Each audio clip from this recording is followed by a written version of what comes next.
Estamos no ar com Primavera Saúde. Hoje nós vamos voltar para a infância para falar de alguns assuntos que muitas vezes preocupam, causam também dúvidas às mamães de primeira viagem, que é o desenvolvimento infantil.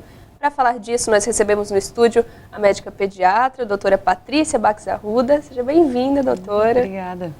A doutora que também é mamãe, né? Ela fala aí com propriedade técnica e com propriedade emocional, seria isso? Doutora, causa muitas dúvidas essas situações do desenvolvimento infantil, principalmente para as mamães aí de primeira viagem? Ter um neném em casa é uma aventura, é uma dúvida constante.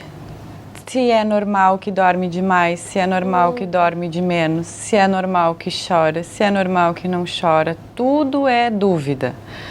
E nos livros de pediatria também faltam muitos capítulos a respeito disso, porque tem coisas que a gente não aprende na faculdade, que a gente só aprende na vida real, na maternidade mesmo. Você sentiu essa diferença? Na vida real agora, realmente, percebeu o desenvolvimento com a sua filha e não como era como médica? Sim, a cólica ela é um dos principais, o choro do nenê, será que isso é normal? Será que ela está sentindo muita dor? O que eu posso fazer? Alguém precisa me ajudar a reverter esse quadro todo. Uhum. A cólica que você falou, acho que é um dos pontos, uma das maiores preocupações é que começa cedinho também, né? Sim. Como a mamãe, a gente fala principalmente a de primeira viagem, porque as outras estão um pouquinho mais habituadas, né? Mas como saber até que ponto a cólica do bebê é normal ou tem uma idade da criança que seja normal ter a cólica? Até os 3 meses a cólica é normal. A cólica vai existir. Um pouquinho de dor de barriga todo mundo vai ter, toda criança, todo adolescente, todo adulto vai ter. Mas na criança menor de 3 meses, ela faz parte do desenvolvimento. Existe um período que a gente chama de esterogestação, que é onde a criança se desenvolve fora do útero da mãe. E um dos principais elementos de desenvolvimento é o intestino. E onde vem a cólica? Um intestino imaturo que recebe alimentação. Então, nos primeiros 3 meses existe a cólica, existe um monte de coisa que a gente pode fazer para tentar amenizar, confortar, mas na verdade não é uma doença a ser tratada, é uma condição normal da criança menor de 3 meses. Dos 3 meses em diante, pode ocorrer a cólica, é normal ou já deve procurar um médico? Como eu disse, é normal todo mundo ter um pouquinho de dor de barriga de vez em quando. Agora, se essa dor de barriga, se essa cólica vem com febre, vem com muito vômito, vem com diarreia, a criança tem um abdômen muito distendido, muito estufadinho, então isso já remete que a gente tem que procurar ver o que está acontecendo. Agora não, de vez em quando ela está lá com um pouquinho de dor, um pouquinho de cólica, também não precisamos se desesperar totalmente, mas se tem vômito, se tem febre, se tem diarreia, aí é melhor a gente ter alguém de confiança para ajudar nesse momento. Agora, para o bebê, ele até demora um pouquinho para saber como fazer o cocôzinho, para saber como fazer... O próprio bebê não sabe fazer a força para isso, né, doutora? Isso é difícil também, causa incômodo para as mamães. Por isso que o neném, todo mundo acha que o neném está com diarreia. O cocô do neném é sempre molinho. Por quê? Porque é um neném que não tem força. Ele está sempre deitadinho, ele não tem força, ele não tem como fazer força. Então, o neném vai sempre ter um cocô molinho, meio aguadinho, que pode ser várias vezes por dia. Esse é o cocô normal do neném. Não é anormal. Não é anormal. Mas meu neném, toda vez que mama, ele faz cocô. Normal. Normal, o leite materno ele é extremamente bem absorvido e ele tem um reflexo de fazer o cocô. Então não precisa se preocupar se toda vez que a criança mamar tiver um pouquinho de cocô na fralda, tá normal também. Agora, sobre a cólica, tem muitas medicações que se falam que são milagrosas, aí que tiram a cólica, ou muitas mamães que de repente procuram na internet, perguntam para uma outra mãe e acabam automedicando também, né? Sim. É Isso importante. É preocupante? Não, tudo que é demais é problema. Então, tu medicar demais uma criança que nunca foi passar, que nunca viu um pediatra, que ninguém nunca auxiliou essa mãe, é difícil. A experiência, ela é válida. Eu perguntar para alguém mais experiente, isso é válido. Mas será que que a criança daquela outra pessoa passou pela mesma coisa que a minha criança está passando? Uhum. Será que o remédio que essa criança tomou vale para a minha criança? Será que ela não vai ter cólica, não vai ter alergia, não vai ter um problema pior ainda, né? De estar medicando sem ninguém estar vendo, né? Uhum. A rede de apoio, a mãe deve ter a rede de apoio, deve buscar amigas, família que ajudem essa mãe, mas ela tem que ter alguém com prioridade, com conhecimento para dizer não, você pode usar isso ou não, você não pode usar isso. Existem muitos remédios que dizem fazer milagres, mas a cólica é uma parte do desenvolvimento da criança, então tu não vai curar o desenvolvimento da criança. Sim. Tu não tem como interromper esse desenvolvimento, você tem como controlar alguns sintomas, mas curar não vai curar. Então tem que cuidar, assim, esse remédio caríssimo, importado, vai fazer milagre? De repente não, então não te frustra por de repente ter tentado. Mas pode funcionar para uma mãe e para outra. E não funcionar para outra. E por isso é importante a opinião do pediatra. Porque é ele que vai te dizer o quanto isso é normal e a partir de quando isso está sendo problema. Um outro ponto, doutora, que causa preocupação também, incômodo, né? Porque as mães sofrem pelos bebês, né? Que é o nascimento dos dentinhos. Também é dolorido para o bebê, é dolorido para a mãe também acompanhar, né? Tudo dói na mãe. A cólica dói mais na mãe, a vacina dói mais na mãe, o primeiro tombo dói mais na mãe, o primeiro passo dói mais na mãe. A criança passou. Para a criança ela nem lembra, mas para a mãe dói muito. E é a mesma coisa. Existem pomadinhas que vai aliviar, vai passar, mas o que realmente vai passar a dor do dentinho é o dentinho nascer, né? É um sofrimento que precisa ser passado. Que precisa ser passado. E a gente tem que entender que a criança ela é muito maleável. Aquele tombinho foi o primeiro passo dela. O dentinho foi o primeiro desenvolvimento dela. Então, tem coisas que a gente também não precisa hipervalorizar, né? Tem métodos não farmacêuticos que a gente pode usar para aliviar o desconforto do dentinho. Eu brinco que tem o picolé de leite materno. Mãe que produz muito leite materno pode congelar aquele leitinho e dar o gelinho para a criança morder. É um picolézinho de leite materno que é melhor, que anestesia melhor que muita pomadinha por aí. Legal.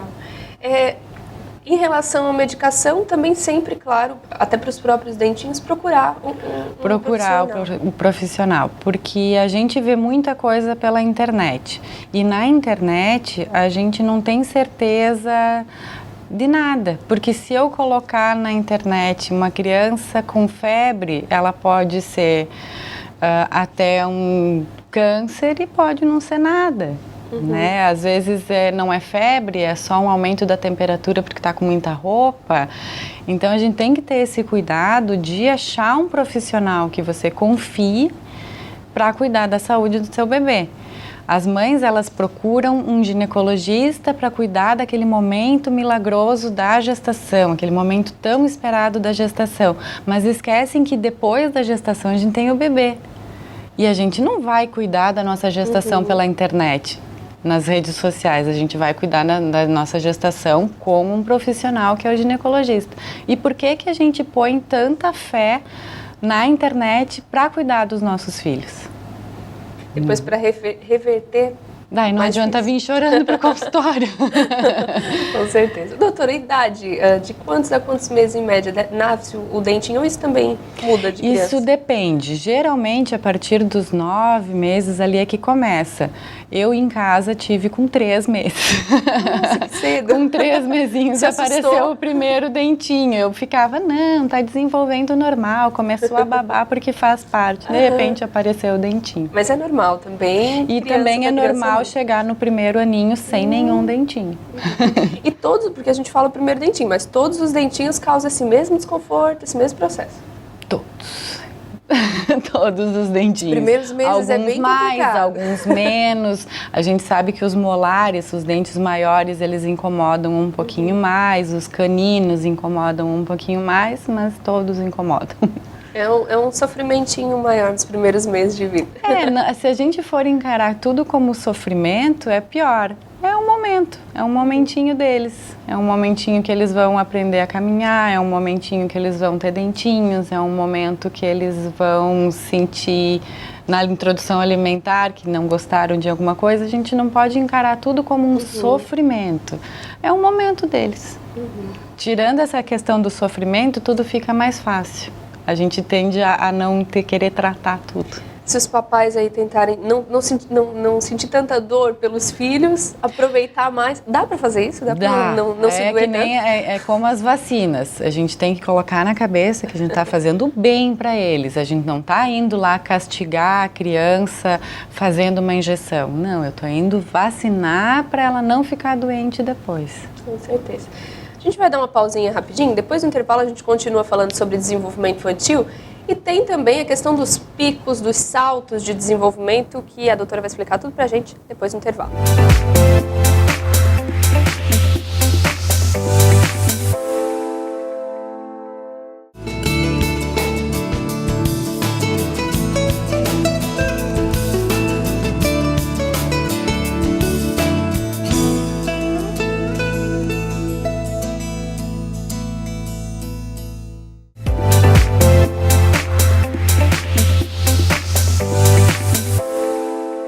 Estamos de volta hoje falando sobre desenvolvimento infantil.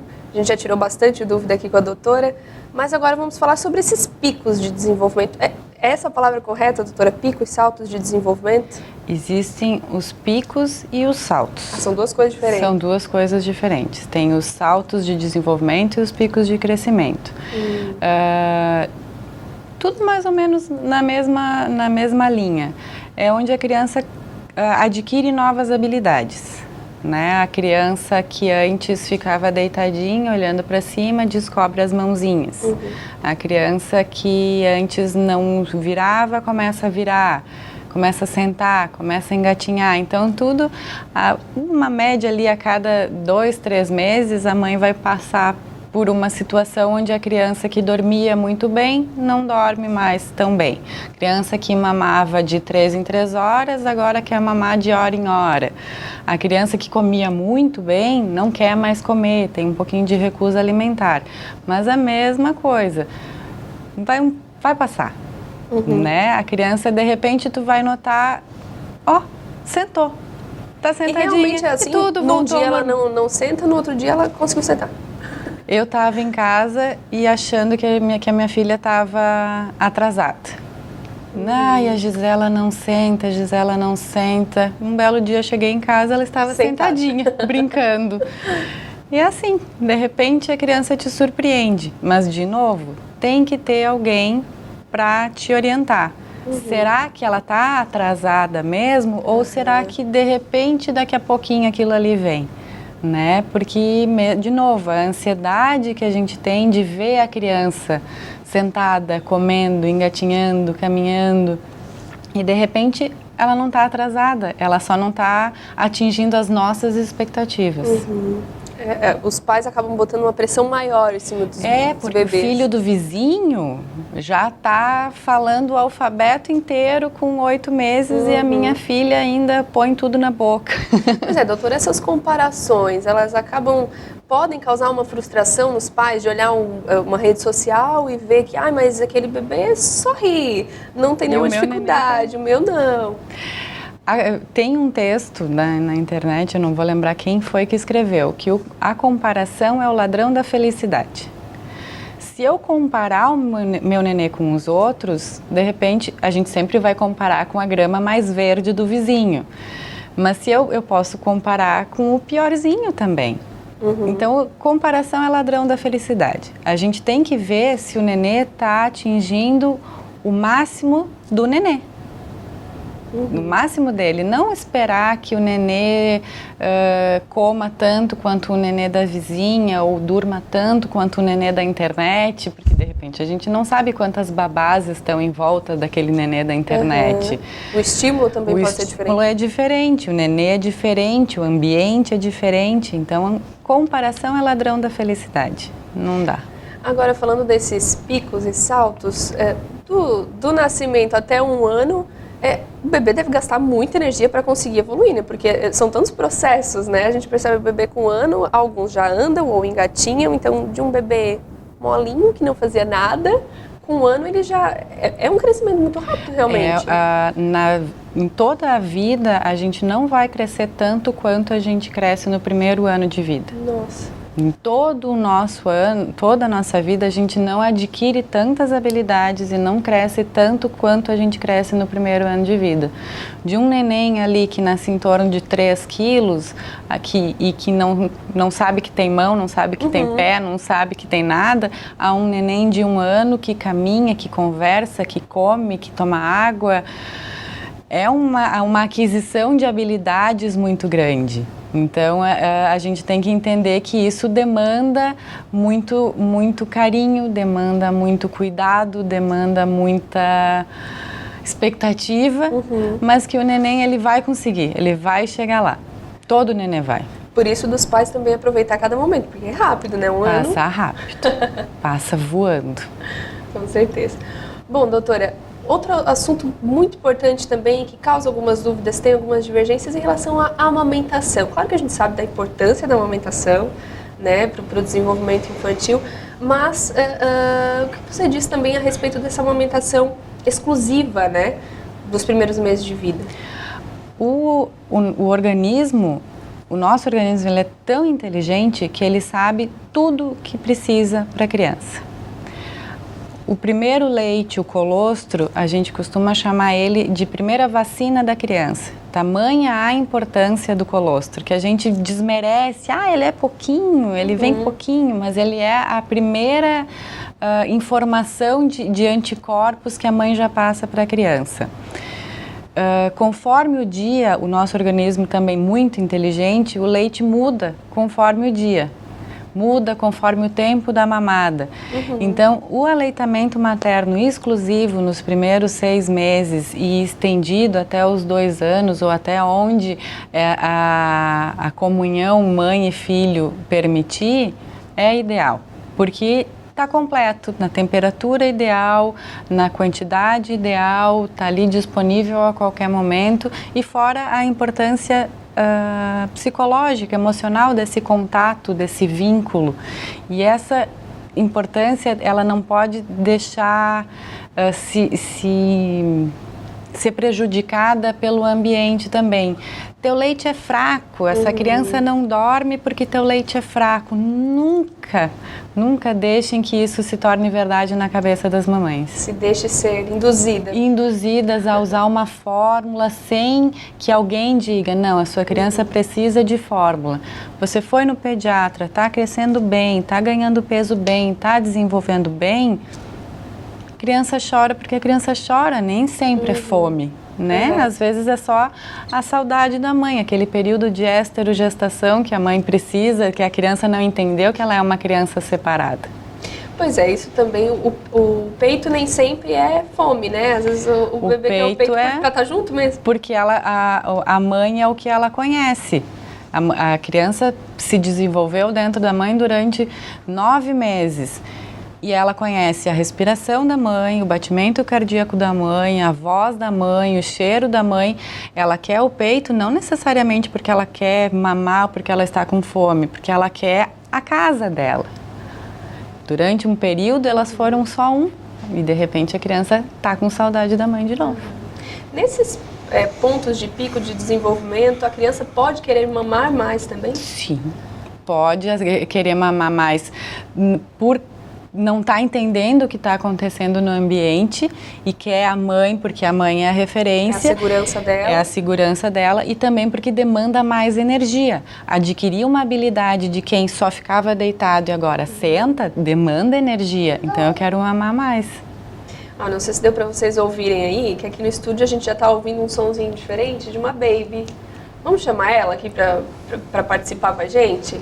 Porque como a gente falou no início da entrevista, a doutora Patrícia, ela além de pediatra, daqui a pouquinho tá entrando aqui no estúdio. Vem, bebê. Além de pediatra, ela também mãe. Olha só, gente, que coisa mais linda. Vem de mamãe. Vamos aparecer também na entrevista. Opa. Tem essa diferença também, doutora, de... O que você tá comendo? O bebê bota tudo na boca, né, doutora? Tudo, é um colarzinho. Normal. Mas como foi para cuidar de uma criança, você que já cuidou de tantas outras, é diferente? Sente... É diferente. A emoção atrapalha um pouco essa parte técnica? Atrapalha porque a gente não quer ver a nossa criança chorando. Seja porque é normal, seja o que for, a gente não quer ver a criança chorando. Então, a importância de você encontrar alguém que você confie. A Gisela é filha de pediatra, mas ela tem a pediatra dela. Tem alguém que, junto comigo, decide o que é melhor para ela, o momento ideal para ela. É preciso ter essa visão, separar as coisas nesse momento. Eu não quero que ela seja minha paciente. Eu quero aproveitar ela só como mãe. Então, a gente tem que saber que tem alguém que estudou, tem alguém que vai estar ali para segurar a mão na hora que a cólica apertar, que o vômito for demais, que o choro for demais. Tem que ter alguém para segurar a tua mão e te dizer, não, ó, isso vai passar. Ou não, a gente precisa usar alguma coisa, usar algum remédio. O bebê gosta bastante de TV, né? Ela tá olhando, vocês viram que ela tava com o olhinho vidrado, ela tava olhando para ela na TV ali no retorno. Doutora, antes de a gente encerrar, que dicas você daria para essas mamães de primeira viagem que estão em casa para se tranquilizarem nesses primeiros meses de vida aí do bebê? Todo mundo vai passar por isso um dia. Não é só você que está com o sono atrasado, não é só o seu nenê que chora, não é só o seu nenê que vomita, tá? Todo mundo já passou por isso e todo mundo sobreviveu. Todo mundo sobrevive. Então, encontrem alguém de confiança, encontrem alguém que vocês gostem, que vocês confiem, para ajudar vocês nesse período que é tão difícil. E é gostoso também. É o melhor do mundo. Tá certo. Obrigada, doutora. Obrigada, Gisela. Coisa linda. Vamos encerrar a entrevista, então? Obrigada. Tenho certeza que a gente conseguiu ajudar muitas mamães aí. A gente vai ao lado desta baby também encerrar o Primavera Saúde de hoje. A gente volta na semana que vem para falar mais de saúde, qualidade de vida e bem-estar aqui na TV Primavera.